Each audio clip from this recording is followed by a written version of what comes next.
Bismillahirrahmanirrahim. Assalamualaikum warahmatullahi wabarakatuh.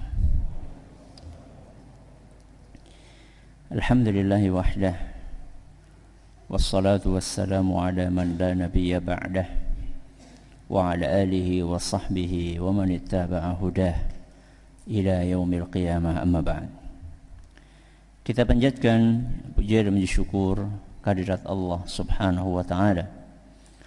Pada kesempatan malam yang berbahagia kali ini, tanggal 16 Jumadal Ula 1443 Hijriah, atau yang bertepatan dengan tanggal 20 Desember 2021, kita masih kembali diberi kekuatan, kesehatan, hidayah serta taufik dari Allah Jalla wa'ala, sehingga kita bisa kembali menghadiri pengajian rutin Asmaul Husna di Masjid Manarul Ilmi di Komplek Pondok Pesantren Tunas Ilmu di Desa Kedunguluh, Purbalingga ini.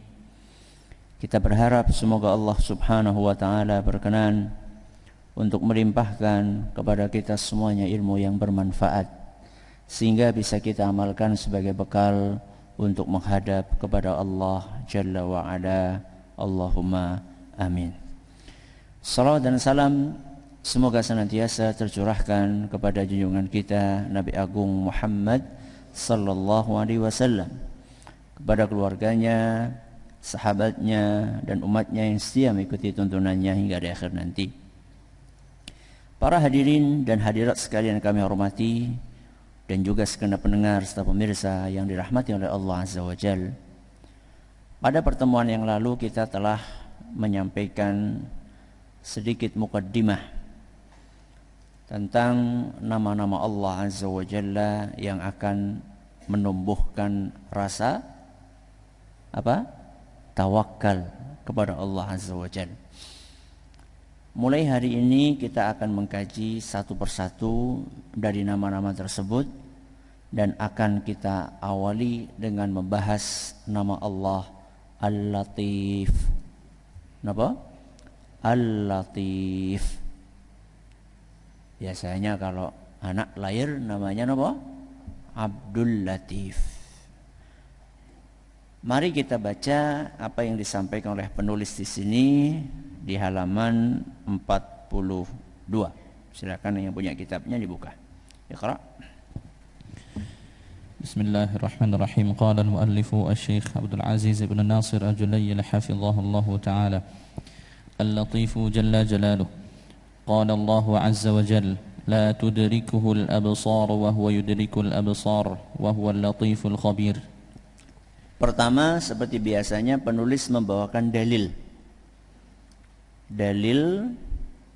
yang menunjukkan bahwa Allah punya nama Al-Latif. Di dalam Al-Quran nama Al-Latif ini terulang 7 kali. Berapa kali? 7 kali. Dan rata-rata atau mayoritas dari 7 kali pengulangan nama Al-Latif ini digandengkan dengan nama Allah yang lainnya, yaitu Al-Khabir. Kenapa? Al-Khabir. Ya. Contohnya adalah ayat yang barusan dibaca dalam surat Al-An'am ayat 103. Dalam surat Al-An'am ayat 103 Allah subhanahu wa ta'ala berfirman, la tudrikuhul absar. Allah itu tidak mungkin terjangkau oleh pandangan makhluknya. Allah itu tidak mungkin terjangkau oleh pandangan makhluknya, karena saking besarnya Allah, saking agungnya Allah, dan saking terbatasnya pandangan makhluk. Ini awal ayatnya, la tudrikuhul absar. Allah itu tidak terjangkau penglihatan makhluknya. Wa huwa yudrikul absar. Tapi sebaliknya justru Allah Subhanahu wa ta'ala yang bisa menjangkau pandangan seluruh makhluknya. Allah Subhanahu wa ta'ala dengan kemahasempurnaannya, dengan kekuasaannya, dengan penglihatannya, Allah Subhanahu wa ta'ala bisa menjangkau seluruh makhluknya. Lalu Allah menutup firman ini dengan berkata, wa huwal latiful khabir. Wa huwa al-latifu al-khabir. Jadi di dalam ayat ini disebutkan nama Allah Al-Latif, digandeng dengan nama Allah apa? Al-Khabir. Ya. Ibu-ibu yang anaknya susah dikondisikan dibawa ke bawah. Ibu-ibu yang anaknya sulit dikondisikan silakan dibawa ke bawah sehingga jamaah yang lain bisa fokus menyimak pengajian. Baik. Jadi di dalam ayat ini Allah menggandengkan antara dua nama. Apa yang pertama? Al-Latif, yang kedua apa? Al-Khabir. Ya. Al-Latif bisa kita terjemahkan yang maha halus. Napa? Yang maha halus. Atau juga bisa kita terjemahkan yang maha lembut. Ya, bisa diterjemahkan yang maha halus, bisa juga diterjemahkan yang maha lembut. Al-Khabir adalah yang maha teliti. Yang maha teliti. Tapi yang akan kita bahas hari ini adalah nama Allah Al-Latif. Apa yang dimaksud Allah itu maha lembut atau maha halus akan kita bahas sekarang. Iqra. Al-ma'na fi haqqillah azza wa jalla. Ismuhu al-latif yatadammanu ilmuhu bil asya'i ad-daqiqah. Yatadammanu ilmuhu. Naam. Ahsan ilaik. Ismuhu al-latif yatadammanu ilmuhu bil asya'i ad-daqiqah wa isalahu ar-rahmata bit turuq al-khafiyyah. واللطيف الذي أحاط علمه بالسرائر والخفايا وأدرك الخبايا والبواطن والأمور الدقيقة.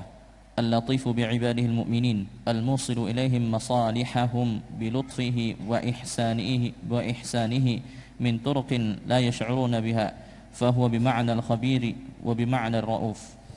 Jadi nama Allah Al-Latif ini bisa dimaknai dengan dua makna.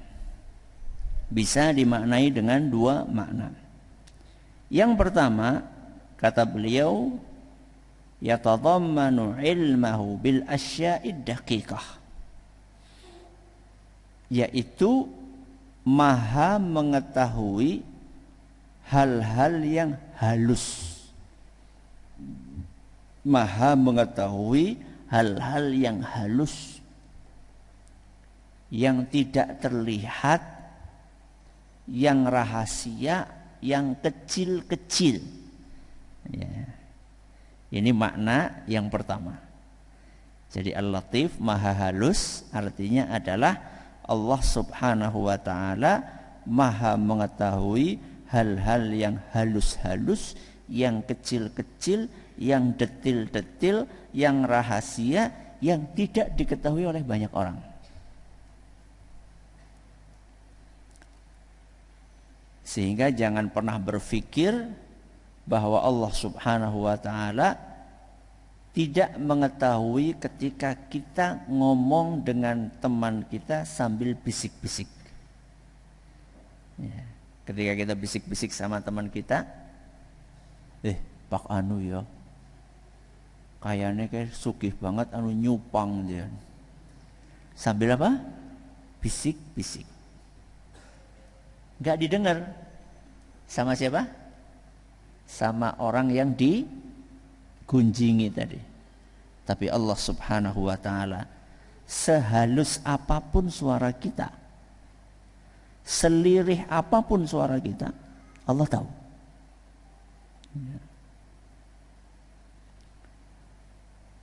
sekuat apapun upaya kita untuk menyembunyikan perbuatan yang kita lakukan,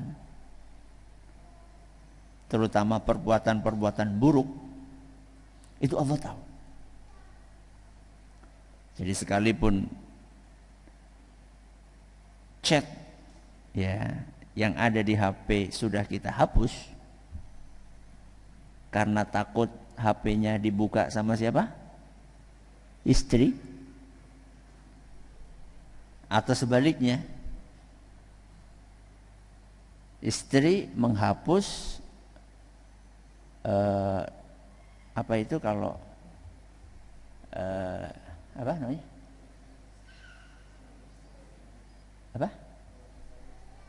Apa? History, history, betul. Walaupun sudah menghapus history karena khawatir suatu saat suami apa?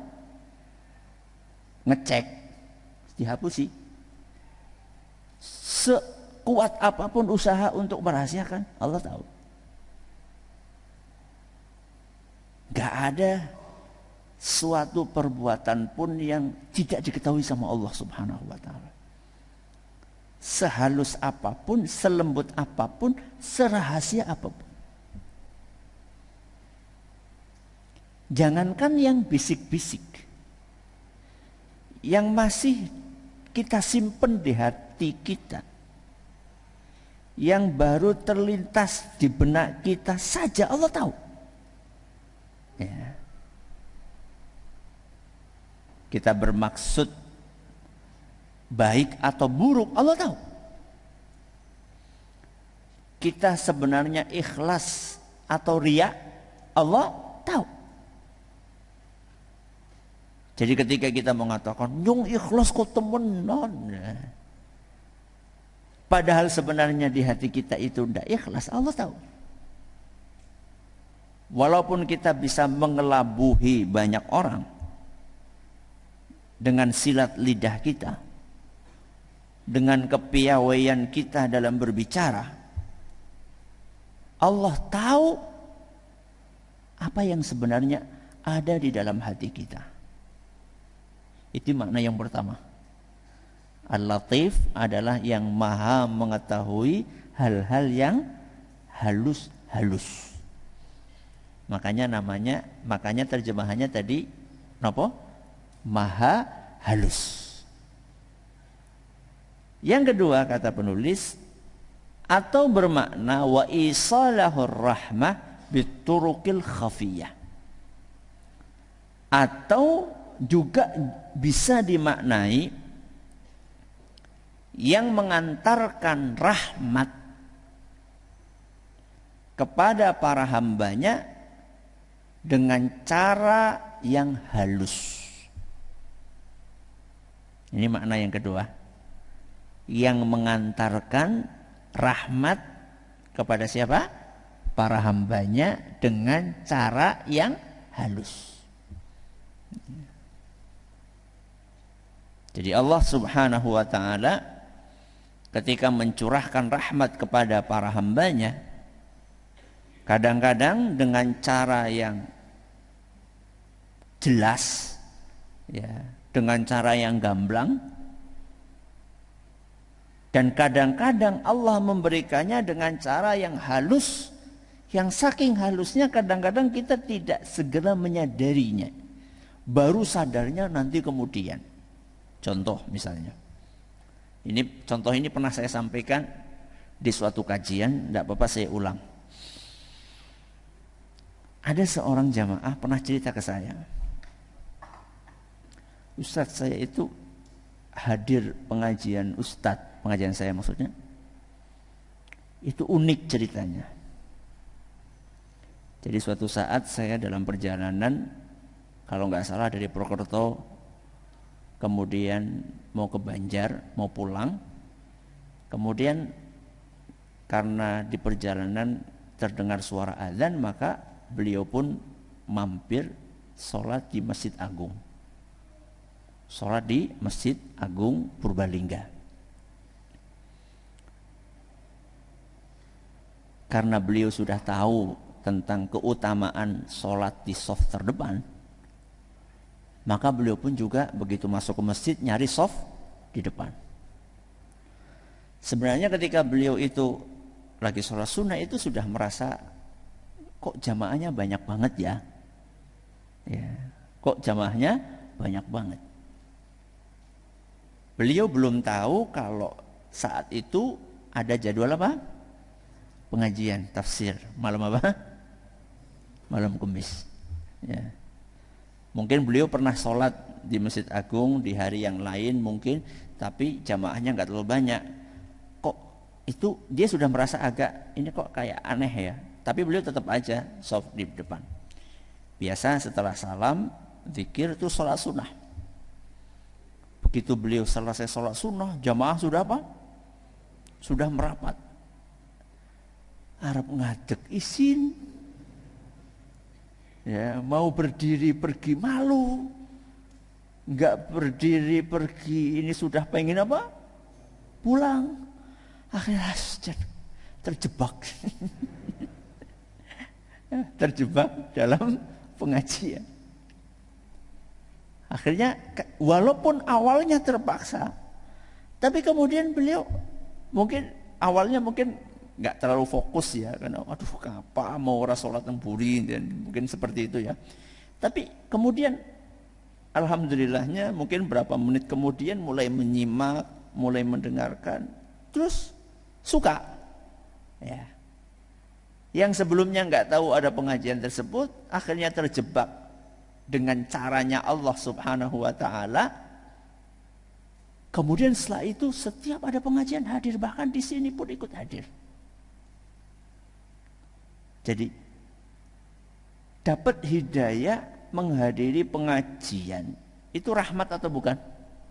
Rahmat. Dan Allah Subhanahu wa taala ngasih rahmat kepada para hambanya kadang-kadang itu dengan cara yang halus. Ya, kalau cara yang mungkin jelas-jelas itu ada orang datang, yuk ngaji, itu kan jelas banget gitu loh. Secara sengaja hadir, secara sengaja diajak orang hadir. Tapi kadang-kadang Allah Subhanahu wa taala, dan itu sering, itu memberikan, mengantarkan rahmat kepada hambanya lewat jalur yang tidak dia sangka-sangka saking halusnya. Contoh yang lain. Ada mahasiswa daftar, kalau dulu MPTN, kalau sekarang apa? Ya pokoknya intinya daftar perguruan tinggi lah. Biasanya kalau daftar perguruan tinggi kan disuruh milih pilihan pertama, kedua, ketiga gitu kan ya. Pilihan pertama fakultas apa, di mana. Pilihan kedua fakultas apa, di mana. Pilihan ketiga fakultas apa, di mana. Dan biasanya pilihan yang ketiga itu biasanya pilihan yang paling ndak apa? Paling tidak favorit. Daripada nggak kuliah ya udah kuliah di situ. Ya, mungkin pilihan pertama mungkin ITB, pilihan kedua apa namanya UI, pilihan ketiga teknik unsur misalnya. Misal, ya misal. Ternyata begitu diumumkan kok keterimanya di mana? Nomor ketiga. Aduh, Kedung Wuluh. Di mana ini namanya? Blater atau Jompo, Purbalingga sih ngendi ya. Mungkin dia nggak tahu. Tapi subhanallah, Allah Subhanahu wa taala menginginkan agar anak ini belajar agama dengan benar. Akhirnya ketemu dengan pengajian di Masjid Agung, di sini, di tempat-tempat yang lain. Yang mungkin seandainya dia belajar di fakultas favorit yang dia impikan itu, mungkin dia nggak temu pengajian yang benar. Begitulah Allah Subhanahu wa taala maha halusnya ketika memberikan rahmat kepada para hambanya dengan cara-cara yang kadang-kadang tidak kita sadari.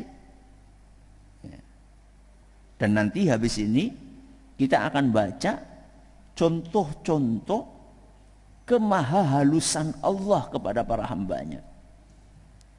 Yang ketiga kita baca contoh-contoh tersebut, maka akan terbuka cakrawala di hadapan kita betapa halusnya Allah kepada kita, betapa lembutnya Allah kepada kita.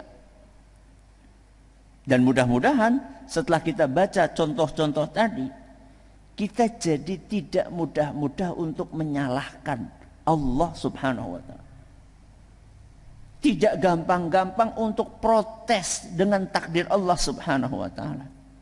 Kenapa kayak gini, kenapa kayak gitu, kenapa enggak kayak gini, kenapa saya mintanya A dikasihnya B, kenapa saya pengennya C dikasihnya D. Mudah-mudahan setelah kita membaca ini, mendengarkan apa yang nanti akan disampaikan, kita akan lebih bijak lagi untuk menghadapi takdir-takdir Allah subhanahu wa ta'ala yang maha halus, yang maha lembut. Nah, adapun kalimat sesudahnya itu adalah semacam penjabaran dari kalimat yang tadi di atas. Baik. ذكر بعض ألطافه سبحانه وتعالى التي هي من آثار اسمه سبحانه اللطيف. اللطف الذي يطلبه العباد من الله بلسان المقال ولسان الحال هو من الرحمة، بل هو رحمة خاصة، فالرحمة التي تصل العبد من حيث لا يشعر بها أو لا يشعر بأسبابها هي اللطف. Ya, pertama penulis menjelaskan apa sih korelasi antara rahmat Allah dengan kehalusan Allah, ya, dengan kelembutan Allah. Beliau katakan di sini di awal bahwa kelembutan Allah itu adalah salah satu bagian dari rahmat Allah. Jadi rahmat Allah itu bermacam-macam, salah satunya adalah kelembutannya. Ya. Jadi saya ulangi, kelembutan Allah adalah salah satu jenis dari rahmat Allah. Berarti lebih luas mana? Kelembutan Allah atau rahmat Allah? Rahmat Allah. Rahmat Allah lebih luas karena mencakup banyak hal, salah satunya adalah kelembutannya. Bahkan di sini dikatakan bahwa bal huwa rahmatun khassah. Bahkan kelembutan Allah itu adalah rahmatnya yang bersifat spesifik, yang bersifat khusus, diberikan kepada sebagian hambanya, tidak kepada semuanya. Nah, setelah beliau mengawali itu, sekarang beliau akan kasih contoh satu persatu. Ada berapa poin ini? 1, 2, 3, 4, 5, 6. Ada 6 poin contoh dari kemahalembutan Allah. Entah kita dapat berapa poin, kita baca aja. Nah, ومن لطفه بعباده أنه يقدر أرزاقهم بحسب علمه بمصلحتهم لا بحسب مرادهم، فقد يريدون شيئا وغيره أصلح فيقدر لهم الأصلح وإن كرهوه لطفا بهم وبرا وإحسانا. Ya, contoh yang pertama, Allah membagikan rizki sesuai kadar yang terbaik untuk hamba. Allah membagikan rizki sesuai kadar yang terbaik buat hamba. Kalau saya tanya kepada jenengan, jenengan itu pengen duit banyak apa sedikit? Jujur, banyak apa sedikit? Banyak. Pengen kaya apa miskin? Pengen kaya atau miskin? Nggak ada satupun yang pengen miskin. Itulah keinginan kita. Allah kasih kita rezeki bukan sesuai keinginan kita,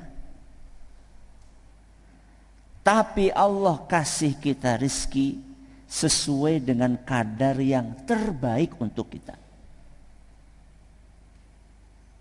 Inilah contoh kemahalembutan Allah Azza wa Jalla. Ketika kita mengetahui itu adalah salah satu contoh kemahalembutan Allah, maka seyogyanya setelah hari ini, berapapun yang Allah berikan kepada kita, jangan protes. Yang penting kita sudah berusaha maksimal, proporsional tentunya, waktunya sholat, ya, dengan cara-cara yang halal. Kita sudah berusaha. Kemudian Allah ngasihnya sedikit, syukuri. Karena sesungguhnya Allah Subhanahu wa taala Maha mengetahui berapa kadar rizki yang terbaik buat kita.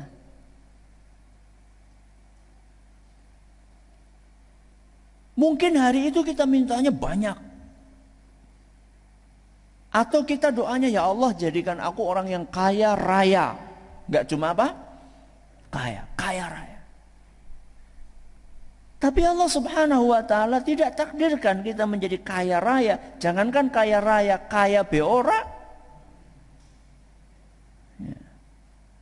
Allah kasih kita tidak sesuai dengan permintaan kita. Allah kasihnya sesuai dengan apa yang terbaik buat kita. Kenapa saya sudah minta gini, kok saya cuma dikasih segitu sama Allah Subhanahu wa taala? Bisa jadi. Ketika Allah mengabulkan apa yang kita inginkan, kita minta kekayaan menjadi orang kaya raya, bisa jadi justru saat kita menjadi orang kaya raya tadi, malah kita menjadi lupa kepada Allah Subhanahu wa taala. Mungkin Mungkin. Ada nggak orang yang dulunya rajin sholat ketika masih miskin, begitu jadi orang kaya terus jadi jarang ke masjid? Ada? Banyak. Ada nggak orang yang ketika masih miskin setia banget sama istrinya, sayang banget sama istrinya, begitu jadi kaya raya terus selingkuh? Ada nggak? Ada. Ya. Ada nggak orang yang ketika masih miskin anaknya nurut, masya Allah, nerimo dengan pemberian dari orang tuanya, begitu jadi orang kaya anaknya menjadi anak yang susah diatur? Ada? Ada. Berarti lebih baik jadi orang miskin? Tidak atau iya? Terserah Allah. Terserah Allah. Yang penting kita berusaha. Kita bekerja membanting tulang, mencari nafkah, memeras keringat. Kemudian berapa yang diberikan oleh Allah Subhanahu wa taala kita syukuri, itu yang terbaik buat kita. Jangan kemudian gara-gara apa yang kita minta kepada Allah belum dikabulkan atau tidak dikabulkan, kemudian kita marah-marah menuduh Allah Subhanahu wa taala yang enggak. Aku sholat malah kayak gitu, ora tau sholat malah sugih kepriwe? Apa yang gak nyong rasa sholat bae apa? Saya sudah sholat masih kayak gini. Itu orang gak pernah sholat malah kaya. Apa saya harus tinggalkan sholat supaya jadi orang kaya?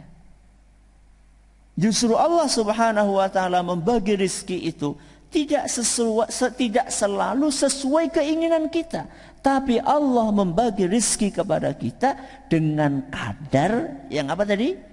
Yang terbaik buat kita. Wah, kalau misalnya penghasilan saya cuma segini, nanti anak saya banyak gimana Ustadz? Begitu jenengan anaknya banyak, akan dikasih sesuai dengan kebutuhan Anda. Saya ingat ketika anak saya 1, ya dikasih segitu sama Allah. Sekarang anaknya 4, dikasih yang cukup untuk 4 anak. Dulu bingung. Ya Allah, nanti kalau waktunya mondok. Kalau waktunya apa? Mondok. Uang pangkalnya aja sekarang sudah berapa? Ada yang 5 juta, ada yang 10 juta, ada 20 juta. Terus nanti SPP bulanannya ada yang 1 juta, itu dari mana? 1 juta itu gaji sebulan itu sudah habis untuk bayar apa? SPP. Gimana nanti? Allah memberikan rezeki kepada kita sesuai dengan kadar yang terbaik. Dan buktinya alhamdulillah begitu anak 4 bisa mangan kabeh, wareg, tambah lemu malah. Ya. Jangan kita dibebani dengan hal-hal yang belum terjadi nanti bagaimana. Itu hanya akan membuat pusing kepala kita. Jalani, nabung, tidak masalah, nabung. Ya buat persiapan tidak masalah, nabung buat persiapan. Nanti secara perhitungan anak saya 3 tahun lagi mondok, saya tahu mondok itu lumayan untuk uang pangkalnya, uang pendaftarannya, dari sekarang nabung tidak masalah. Ya. Tapi jangan sampai kita dipusingkan dengan sesuatu yang entah kita masih hidup nggak nanti, kita juga nggak tahu. Ya. Wah, nanti kalau anak saya sudah pada kuliah semua, loh belum tentu anak Anda itu hidup sampai kuliah. Ya. Jadi berbuat sekarang, bekerja sekarang, semaksimal yang bisa kita kerjakan dengan cara-cara yang proporsional, yang sesuai dengan aturan agama. Sisanya serahkan sama Allah Subhanahu wa ta'ala. Setelah kita berupaya maksimal dan proporsional, kemudian berapapun yang Allah berikan, itu yang terbaik buat kita. Dan mungkin kalau kita diberi lebih dari itu, justru itu akan merusak kita. Allah dengan kemahalembutannya memberi kita segitu untuk kebaikan kita. Ini adalah contoh yang pertama. Lanjut. ومن لطفه بهم أنه يقدر عليهم أنواع المصائب وضروب المحن والابتلاء بالأمر والنهي الشاق رحمة بهم ولطفا وسوقا إلى كمالهم وكمال نعيمهم. Yang kedua, Allah Subhanahu wa ta'ala memberikan musibah. Allah Subhanahu wa ta'ala memberikan musibah dan aturan agama untuk menyempurnakan manusia. Allah memberikan musibah dan aturan agama untuk menyempurnakan manusia. Jadi manusia begitu terlahir dalam keadaan tidak tahu apa-apa, kemudian dikasih bekal oleh Allah Subhanahu wa ta'ala panca indera, pendengaran, penglihatan, hati nurani, untuk menambah keimanan, menambah ilmu, menambah amal. Dari hari ke hari kita akan menuju kepada kesempurnaan. Harapannya ketika malakul maut datang menjemput kita, mencabut nyawa kita, kita menghadap kepada Allah dalam kondisi sempurna. Nah, untuk mencapai kesempurnaan itu butuh perjuangan. Salah satu cara Allah untuk menyempurnakan hambanya adalah dengan memberi musibah. Loh, kok bisa? Musibah malah membuat sempurna? Iya. Kenapa demikian? Karena salah satu fungsi musibah adalah mengurangi apa? Dosa. Dosa-dosa yang dilakukan oleh hamba menambah kesempurnaan atau mengurangi kesempurnaan? Saya ulangi pertanyaannya. Dosa, maksiat yang dilakukan oleh hamba itu menambah kesempurnaan manusia atau mengurangi kesempurnaannya? Mengurangi. Allah Subhanahu wa ta'ala maha lembut, ingin hambanya ini menghadap kepada Allah dalam keadaan sempurna, bersih dari dosa. Salah satu caranya agar dosanya terkikis adalah dengan diberi musibah.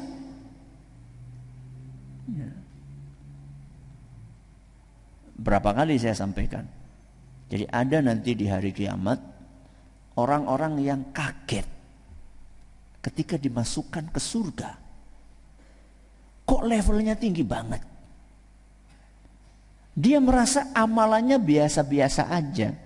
Sholat ya sholat fardu, puasa ya puasa apa? Fardu. Dia nggak merasa termasuk orang-orang yang super dalam mengamalkan amal-amal sunnah. Tapi begitu masuk surga kok tinggi banget derajatnya di surga. Maka dia pun bertanya. Dijawab bahwa ini adalah kesabaranmu atas musibah-musibah yang dahulu ditimpakan kepadamu. Jadi ternyata Allah Subhanahu wa ta'ala menghendaki hambanya ini menempati derajat yang tinggi, tapi amalannya ndak nutut. Maka kompensasinya Diganti dengan apa? Musibah, musibah, musibah, sabar, sabar, sabar. Dan kira-kira ketika dia sudah menempati derajat yang tinggi itu, masih ingat nggak beratnya musibah dahulu? Belas. Gak ingat sama sekali. Sudah terlupakan dengan keistimewaan, dengan keindahan, dengan kemewahan, nikmat-nikmat yang Allah berikan kepada dia. Itulah contoh positive thinking. Berpikiran positif. Menghadapi musibah yang Allah berikan kepada kita, seberat apapun ujian tersebut. Ya. Jadi seandainya ada di antara kita yang diuji oleh Allah dengan sakit, jangan banyak ngeluh, jangan banyak protes, berobat iya, ikhtiar iya, tapi sabar. Ya. Karena dengan kesabaran tersebut, maka manusia akan semakin sempurna. Sempurnanya dengan dikikis dosa-dosanya. Ketika kita sakit, banyak ngeluh, banyak protes, sembuh? Saya tanya, begitu orang sakit, marah-marah, jengkel-jengkel, kesu-kesu, nendang-nendang, sembuh? Tambah lara sikile wong nggo nendang. Gak ada manfaatnya kita marah-marah ketika sakit. Gak ada manfaatnya kita ngeluh-ngeluh, jengkel-jengkel, protes-protes. Gak ada manfaatnya. Yang jelas ada manfaatnya apa? Sabar. Berikhtiar. Semampu yang bisa kita lakukan. Hasilnya serahkan sama Allah. Kemudian kita bersabar. Itu salah satu cara Allah untuk menyempurnakan kita. Jadi Allah menyempurnakan bisa dengan musibah, bisa juga dengan aturan agama. Allah sempurnakan kita dengan aturan agama. Allah perintahkan kita untuk sholat, Allah perintahkan kita untuk puasa, Allah perintahkan kita untuk mengeluarkan apa? Zakat. Mungkin kita ini terlahir masih punya atau punya penyakit pelit. Pelit itu sempurna atau kekurangan? Kekurangan. Maka Allah Subhanahu wa taala wajibkan kita untuk mengeluarkan zakat.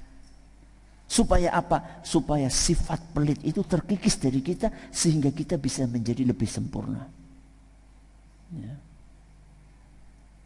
Lebih sempurna mana? Bangun kasih atau kesiangan? Lebih sempurna mana? Bangun kasih apa kesiangan? Bangun kasih. Maka Allah wajibkan kita bangun untuk sholat subuh jam berapa? Jam berapa jenengan kalau pagi bangun? Ya pas azan baiklah Ustaz. Ya mending daripada tangin jam itu. Ya. Allah inginkan kita sempurna, bangun kasih, ya, sehingga kita fresh ketika bangun.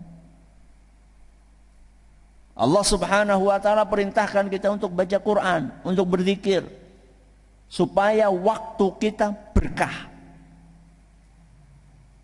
Karena seandainya tidak ada amalan-amalan tersebut, barangkali kita akan menghabiskan waktu kita untuk hal-hal yang tidak bermanfaat.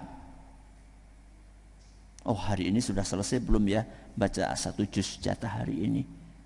Kenapa sih masih pegang HP terus padahal belum selesai berapa? 1 juz. Akhirnya HP itu kita singkirkan. Saya mau menyelesaikan 1 juz dulu. Allah Subhanahu wa taala memberikan perintah aturan agama itu untuk menyempurnakan kita. Kalau nggak dikasih kayak gitu, nanti kita akan sibuk terus dengan HP. Jangankan nggak dikasih, udah dikasih saja masih sibuk dengan apa? HP. Allah berikan perintah-perintah agama untuk menyempurnakan kita, bukan untuk menyusahkan kita. Ini adalah contoh yang kedua. Yang ketiga, ومن لطف الله تعالى بعبده أنه ربما طمحت نفسه لسبب من الأسباب الدنيوية التي يظن فيها إدراك بغيته فيعلم الله تعالى أنها تضره وتصده عما ينفعه فيحول بينه وبينها فيظل العبد كارها ولم يدري أن ربه قد لطف به حيث أبقى له الأمر النافع وصرف عنه الأمر الضار ولهذا كان الرضا بالقضاء في مثل هذه الأشياء من أعلى المنازل. Contoh yang ketiga, Allah tidak mengabulkan keinginan hamba untuk melindunginya dari keburukan. Allah tidak mengabulkan keinginan hamba untuk melindunginya dari keburukan. Kita semua punya keinginan, ya. Entah itu yang sifatnya atau seringnya yang sifatnya duniawi. Contoh misalnya, saya kasih contoh ya biar gampang. Nyaleg. Apa? Nyaleg. Ya. Daftar, sudah keluar biaya banyak, entah biaya kepada partai atau biaya untuk tim ses atau biaya untuk serangan fajar, ya. Tiba-tiba menjadi dermawan, ya, sudah habis-habisan. Begitu pengumuman, tidak jadi, cuma kurang 10 suara. Kayak ngapa golek ketun ya, ketun siapa ya? Nyeselnya itu gimana coba? Kurang 10 suara.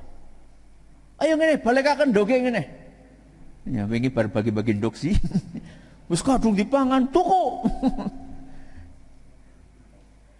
Allah Subhanahu wa taala kadang-kadang itu sengaja tidak mengabulkan keinginan hamba untuk melindungi dia dari apa?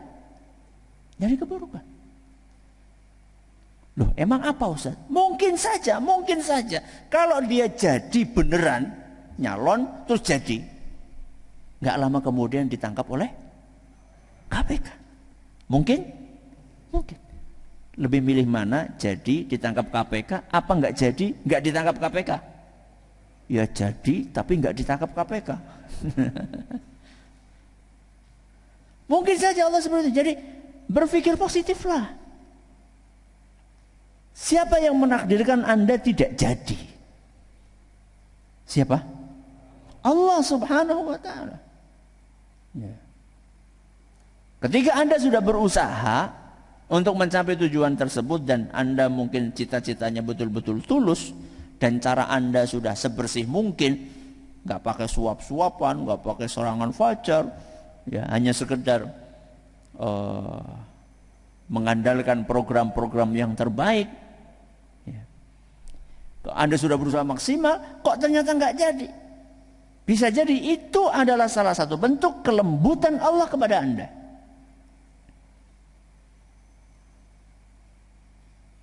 Lah, kalau misalnya ternyata kita sudah jadi nih, terus ketangkap KPK, itu apa juga kelembutan Allah? Mungkin nggak itu bagian dari kelembutan Allah? Mungkin. Saya kayaknya agak belum paham Ustaz, kok bisa ditangkap KPK, masuk penjara, itu mungkin salah satu kelembutan Allah. Gimana itu Ustaz? Saya agak susah mencernanya. Ya mungkin ketika Anda masuk penjara jadi baca Quran, jadi belajar agama. Dulu ketika jadi pejabat nggak ada apa? Nggak ada waktu, karena keliling terus. Jadi nggak sempat untuk belajar agama. Begitu masuk penjara jadi pengangguran, Arab ngapa ya? Ya wislah maca Quran baik. Dan betapa banyak orang-orang yang begitu masuk ke penjara jadi belajar sholat, jadi belajar Al-Quran, jadi belajar agama, jadi tahu mana yang halal, mana yang haram, jadi taubat, jadi tambah baik. Apa yang enggak Arab ngaji dadakan mlebu penjara disit Ustaz? Yang nyuruh itu siapa? Kita ini sedang berusaha untuk mencari sisi positif dari takdir Allah, supaya kita ini bisa mencintai Allah Subhanahu wa taala dalam setiap takdir yang Allah berikan kepada kita. Bukan sedang ngajari kalau ngaji itu harus masuk ke mana? Penjara, bukan. Ini yang keberapa? Ini yang ketiga. Lanjut. ومن لطف الله بعبده المؤمن الضعيف أن يعافيه من أسباب الابتلاء التي تضعف إيمانه وتنقص يقينه. Yang keempat, Allah Subhanahu wa taala menghindarkan sebagian hambanya dari musibah untuk menjaga keimanannya. Allah Subhanahu wa ta'ala menghindarkan sebagian hambanya dari musibah untuk menjaga keimanannya. Jadi Allah Subhanahu wa ta'ala tahu hambanya ini antara si A dengan si B, ketahanan atau kekuatan keimanannya itu beda-beda. Ya, ada hamba yang kalau dikasih musibah miskin nanti bakalan murtad misalnya. Ada hamba yang bersama Allah Subhanahu wa taala tetap dikasih supaya enggak murtad. Ya. Ada sebagian hambanya yang Allah tahu kalau dikasih ujian berat nanti bakalan bunuh diri. Maka sama Allah Subhanahu wa ta'ala dihindarkan dia dari musibah-musibah yang berat-berat. Ya. Jadi apapun yang Allah berikan kepada kita, kita dibikin sehat, dibikin sakit, dibikin kaya, dibikin miskin, itulah yang terbaik dari Allah Subhanahu wa ta'ala. Ya, jangan pernah berpikir buruk tentang Allah Azza wa Jalla. Lanjut.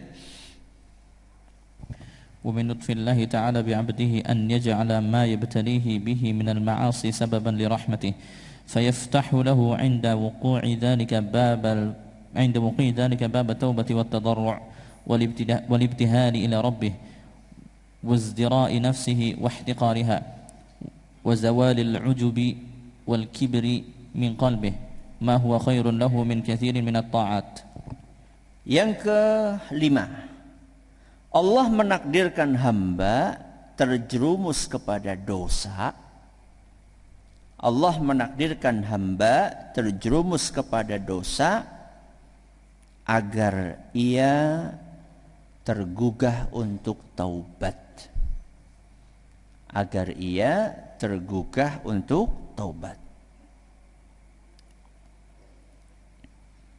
Saya tanya kepada jenengan, orang itu berbuat dosa dengan takdir siapa? Orang berbuat dosa dengan takdir siapa? Kok ragu-ragu? Takdir Allah atau bukan? Takdir Allah. Kenapa ragu?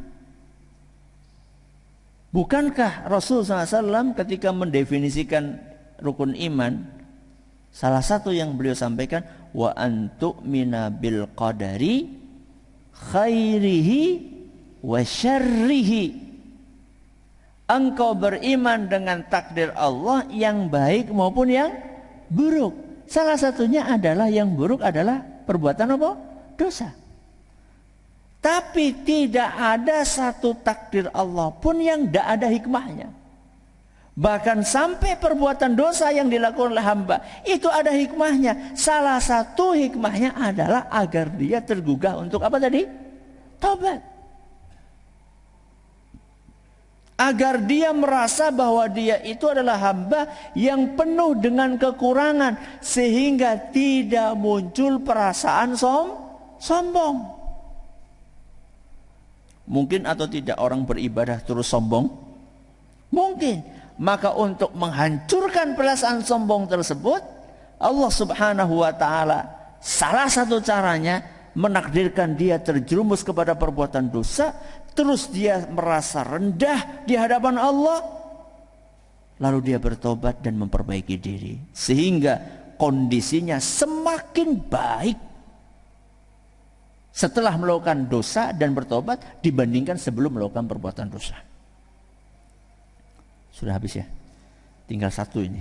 Ya, kita selesaikan aja ya. Taib, Iqra. ومن لطفه بعبده الحبيب عنده إذا مالت نفسه مع شهوات النفس الضارة واسترسلت في ذلك أن ينغصها عليه ويكدرها فلا يكاد يتناول منها شيئا إلا مقرونا بالمكدرات محشوا بالغصص لئلا يميل معها كل الميل. Yang terakhir, Allah membuat hati gelisah. Allah membuat hati gelisah atau ditimpa dengan sakit saat berbuat dosa. Allah membuat hati gelisah atau tertimpa dengan sakit saat berbuat dosa. Ya. Inilah bagian dari rahmat atau kasih sayang Allah atau kelembutan Allah kepada hamba. Supaya apa? Supaya dia tidak terus-terusan. Ya. Betapa banyak orang yang berhenti merokok ketika apa? Ketika kena serangan jantung. Ya.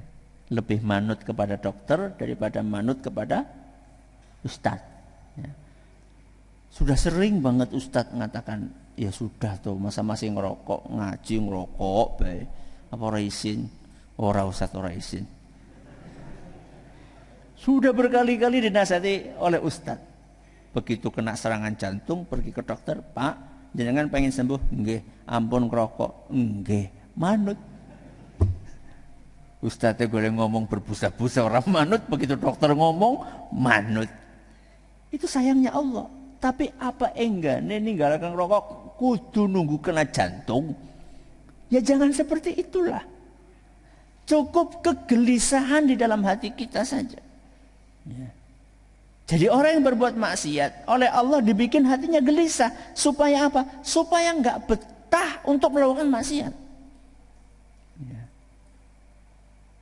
Jadi kegelisahan hati ini pasti ada sebabnya.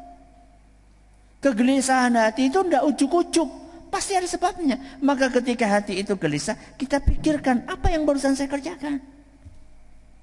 Oh, ternyata saya barusan melakukan ini. Astaghfirullah wa atubu ilaih. Astaghfirullah wa atubu ilaih. Ya Allah, bantu saya untuk tidak mengulangi perbuatan buruk tadi. Ini adalah bagian dari kelembutan Allah Subhanahu wa taala.